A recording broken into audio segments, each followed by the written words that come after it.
नमस्कार, मी माधुरी. तर आज आपण बनवूया मस्तपैकी कोळंबीचा रस्सा. आणि ना सगळ्यात पहिलं म्हणजे ना कांदा आणि टोमॅटो घ्या आणि त्याला ना असं एकदम बारीक बारीक बारीक आपण चिरून घेऊया, जेणेकरून ना तव्यामध्ये फ्राय वगैरे करता येईल. आणि मस्तपैकी पॅन ठेवून ना आपण त्याच्यावरती ना थोडासा कांदा टाकणार आहोत आणि ना थोडंसं त्याच्यावरती तेल सोडा, म्हणजे ना ते भाजेल खूप छान असं.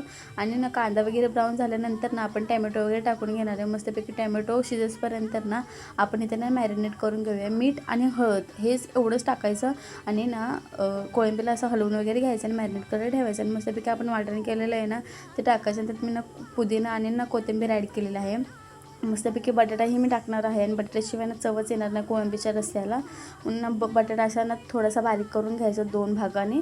आणि मस्तपैकी कढई ठेवून ना आपण ना थोडंसं त्यात तेल आणि जिरे आणि तमालपत्र मी टाकणार आहे. तर तुमच्या आवडीनुसार ना तुम्हाला हवे ते टाका. आणि मस्तपैकी आपण वाटण केलेलं ना मस्तपैकी त्यात टाकून घ्यायचं. आणि जवळशी ना तेल सुटत नाही ना त्यावरशी mix mix mix mix mix करत राहायचं. आणि त्याच्यामध्ये मीठ आणि ना चुकून माझ्याकडनं ना जरा मसाला जळाला, कारण लाईटच्या नंतर मला काही कळालंच नाही. मस्तपैकी घाटी मसाला आपल्याला टाकून घ्या आपल्या आवडीनुसार.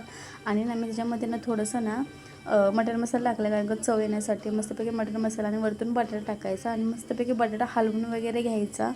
मस्तपैकी बटाट्याला तेल जवळशी सुटत नाही ना त्यावरशी आपण झाकून ठेवायचं. आणि मस्तपैकी झाकण काढून झाल्यावरती ना मस्तपैकी तेल वगैरे सुटलेलं आहे.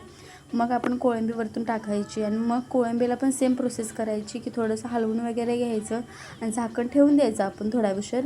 आणि ना झाकण वगैरे काढून घ्यायचं. आणि मस्तपैकी तुमच्या आवडीनुसार तुम्हाला हवे तेवढं पाणी घाला. आणि मस्तपैकी आपला कोळंबीचा रस्सा तयार झालेला आहे.